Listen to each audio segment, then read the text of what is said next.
मेरे प्यारे छात्रों, आज हम हिंदी की दूसरी इकाई की 8वीं कविता उड़ान इसका अर्थ ग्रहण करेंगे। उड़ान इस कविता के कवि है चंद्रसेन विराट। चंद्रसेन विराट उड़ान इस कविता के द्वारा मानवीय गुणों का वर्णन करते हैं।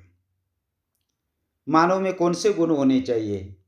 तो विनम्रता, ऊंचे लक्ष्य, स्वाभिमान, दूरदर्शिता, परोपकार, अपनी गलतियों को सुधारने का प्रयास, ऐसे गुणों का वर्णन इस कविता में गजलों के द्वारा कवि चंद्रसेन विराट करते हैं। कवि इस कविता में कहते हैं, अंधेरे के इलाके में किरण मांगा नहीं करते, अंधेरे के इलाके में किरण मांगा नहीं करते, जहां हो कंटकों का वन, सुमन मांगा नहीं करते, सुमन मांगा नहीं करते। कंटक काटा, सुमन यानी फूल। जब व्यक्ति अंधेरे क्षेत्र में हो तो वहां प्रकाश की किरण मांगने से कोई लाभ नहीं, क्योंकि वहां प्रकाश होगा ही नहीं। इसी तरह जब हम कांटों के वन में हो तो वहां फूलों की आशा करना या फूल मांगना व्यर्थ है, क्योंकि वह फूल मिल ही नहीं सकते। जिसे अधिकार आदर का झुका लेता स्वयं मस्तक, नमन स्वयमेव मिलते हैं, नमन मांगा नहीं करते, नमन मांगा नहीं करते। जो व्यक्ति आदर के योग्य होता है वह स्वयं ही विनम्र हो जाता है, उसे किसी से नमस्कार करवाने की आवश्यकता नहीं होती। ऐसे व्यक्ति को लोग स्वयं झुककर नमस्कार करते हैं, उसका सम्मान करते हैं। परों में शक्ति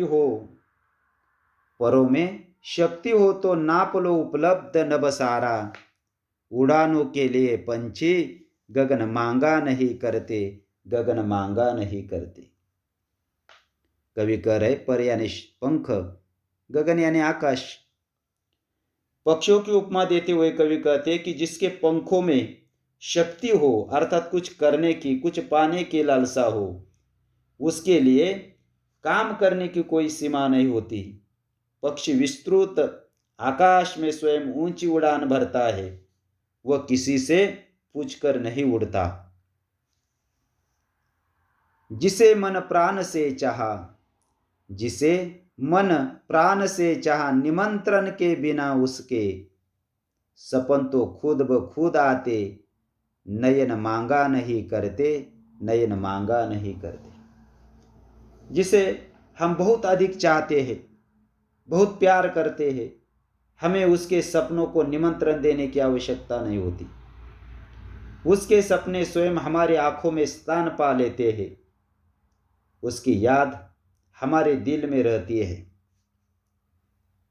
जिन्होंने कर लिया स्वीकार पश्चाताप में जलना, जिन्होंने कर लिया स्वीकार पश्चाताप में जलना, सुलगते आप बाहर से, अगन मांगा नहीं करते, अगन मांगा नहीं करते। अर्थात जो लोग अपनी गलती जानकर उसे सुधारने के लिए पछतावा करते हैं, उन्हें बाहर से किसी व्यक्ति द्वारा चेताने की जरूरत नहीं होती। जिसकी ऊंची उड़ान होती है, उसको भारी थकान होती है।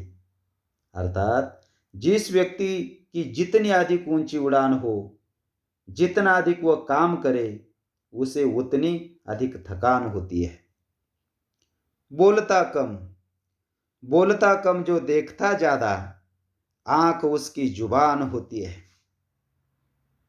कवि कहते हैं जो व्यक्ति कम बोलता है और देखता परखता अधिक है, उसकी आंख जुबान का काम करती है, अर्थात उसकी आंखों में उसका अनुभव दिखाई पड़ता है। बस हथेली हमारी हमको धूप में साहिबान होती है, धूप में साहिबान होती है। जब हम कड़ी धूप में चल रहे होते हैं, उस समय हम अपनी हथेली से ही छाया प्राप्त करते हैं, अर्थात जब हम परेशानियों में, मुश्किलों में फंसे होते हैं, तब हमें स्वयं उनका हल ढूंढना होता है। कोई हमारी मदद नहीं करता। एक बहरे को एक गूंगा दे, जिंदगी वो बयान होती है, जिंदगी वो बयान होती है। अर्थात एक गूंगा जब एक बहरे से बात कर सके, एक गूंगा जब एक बहरे से बात कर सके, वही जिंदगी है। तीर जाता है दूर तक उसका, तीर जाता है दूर तक उसका, कान तक जो कमान होती है।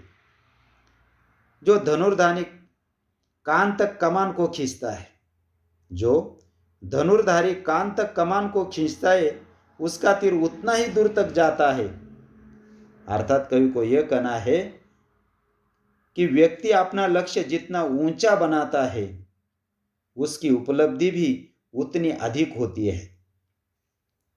खुशबू देती है, खुशबू देती है एक शायर की जिंदगी, खुशबू देती है एक शायर की जिंदगी, धूपदान होती है, जिंदगी धूपदान होती है।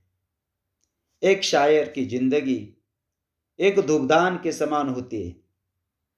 जिस प्रकार धूपदान में जलता हुआ द्रव्य अपनी सुगंध से वातावरण को सुवासित कर देता है, उसी प्रकार शायर की प्रसिद्धि चारों ओर फैल जाती है, चारों ओर फैल जाती है। इस प्रकार कवि चंद्रसेन विराट ने अपने इन गजलों के द्वारा मानवीय गुणों का वर्णन जो है वो वर्णन किया हुआ है। धन्यवाद।